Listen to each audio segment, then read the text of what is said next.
Көпті аузына қаратқан нағыз ораторлардың құпияларын білгіңіз келе ме? Онда менімен бірге болыңыз. Қалай ойлайсыз? Неге кейбір ораторларды адамдар сондай тамсана тыңдайды, ал кейбір кісілерді мүлде ешкім тыңдамайды? Неліктен деп ойлайсыз? Екеуінің берген ақпаратының құндылығында деп ойлайсыз ба? Менің ойымша олай емес. Ақпаратты қалай айтуында, құндылықтары бірдей болуы мүмкін. Бірақ бір кісіні тыңдайды, ал бір кісіні мүлде тыңдамайды. Ол қалай айтады, қалай жеткізеді, мәселенің бәрі сол жерде. Нағыз ораторлардың 5 құпиясымен бөлісемін. Соның біріншісі, өте мұқият тыңдаңыз. Бұл бір тыңдаған кезде, ой, осы ма деп айтуыңыз мүмкін. Бірақ бұның астарында сізді адамдар тыңдай ма, тыңдамай ма, сол жатыр. Ол қарапайым жеткізу, қарапайым тілде айту. Мысалға, сіз айтуыңыз мүмкін түсіндіріп жатқан кезде, ол дегеніміз баспаханада басылады, оны редакторлар тексереді, оның сиясын басу үшін осындай нәрселер қолданады, біз сол арқылы білім аламыз, ол дегеніміз кітап. Өстіп айтқанша адамдар ұйықтап қалады, немесе тыңдамай қояды.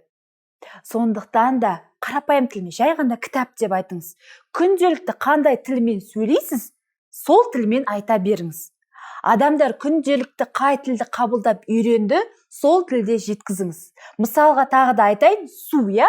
Күнделікті су деп айтсаңыз, адамдар, су дейді, ары қарай тыңдап отыра береді.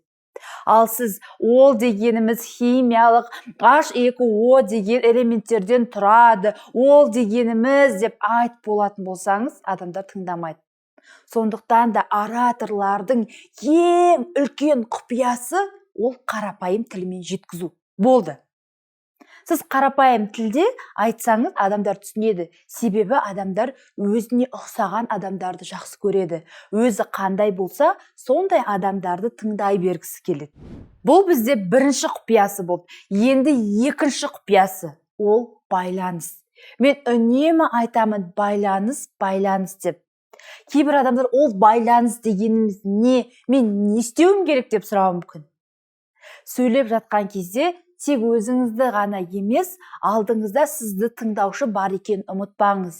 Ол кісілерге жиі сұрақ қойыңыз. Ол кісілердің ойымен, пікірмен санасыңыз. Бір-бірлеріңізбенен ой алмасып, пікір алмасып, байланыс орнатыңыз.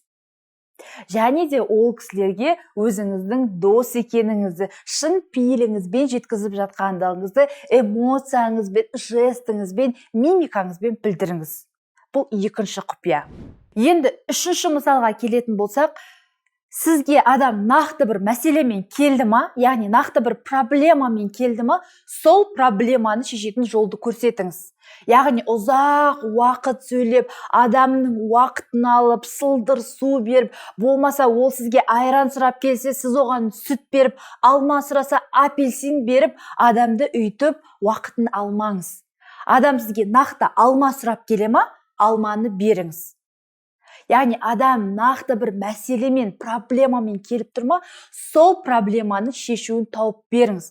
Адамның өмірін жеңілдетіңіз, адамның өмірін жақсартыңыз. Сонда сіз нағыз оратор боласыз. Яғни адамдарға ешқандай сылдыр су берудің керегі жоқ. Бұл үшінші құпия. Енді төртінші құпия, бұл жерде біз 3 түрлі инструмент қолданамыз. Оның біріншісі, яғни әңгіме, екіншісі салыстыру, үшіншісі мысал. Осы үшеуін қолдана отырып сөйлейтін болсаңыз, тыңдаушы сізді тыңдайды 100%.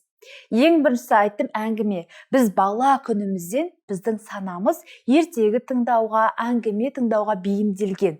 Яғни әңгіме арқылы, история дейді ғой, орысша айтқан кезде, история арқылы біз оқиғаны тез түсінеміз, және ол жерде бізге алу керек мәліметтерді, ақпараттарды оңай қабылдаймыз.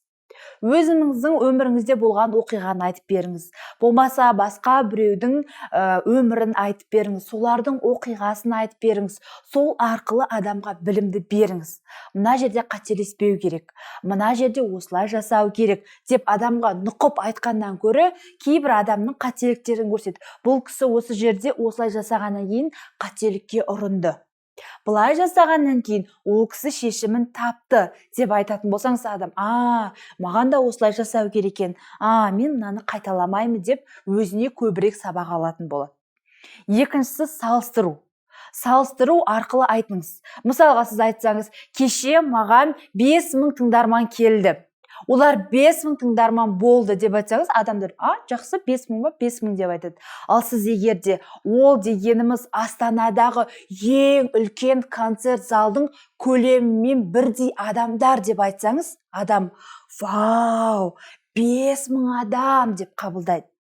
Сондықтан да визуалды түрде адамның көз алдына елестететін мысалдарды қолданыңыз. 100 квадрат деп айтқаннан көрі, біздің үйдің көлеміндей деп айтсаңыз, адам оны тезірек қабылдайды. Одан кейін үшіншісі мысал. Әрдайым мысал келтіріңіз. Өзіңіздің өміріңізден, таныстарыңыздың өмірінен, өмірде болған оқиғалардан барлығын мысалмен келтіріп айтатын болсаңыз, адамдардың қабылдауы артады. Және де енді ең соңғы ораторлардың құпиясы, жақсылап тыңдап алыңыз, ол өзіңізге ең үздік тренерді таңдаңыз. Өзіңізге ең үздік білім беретін орталықты таңдаңыз. Неге? Себебі ол сіздің фундаментіңізді қалап береді. Үйдің фундаменті қандай болса, үйдің іргетасы солай көтеріледі. Сондықтан да өзіңізге ең мықты фундаментті таңдап алыңыз. Осы 5 құпияны қолданатын болсаңыз, сіз ең мықты оратор боласыз. Естеріңізге сала кетейік, бізде сана орталығында сөйлеу шеберлігі және де тазша бала, мен оратормын сынды түрлі сөйлеу шеберлігіне қатысты курстар бар. Бізге келіңіз, оқыңыз, бізбен бірге үздік болыңыз, мықты болыңыз.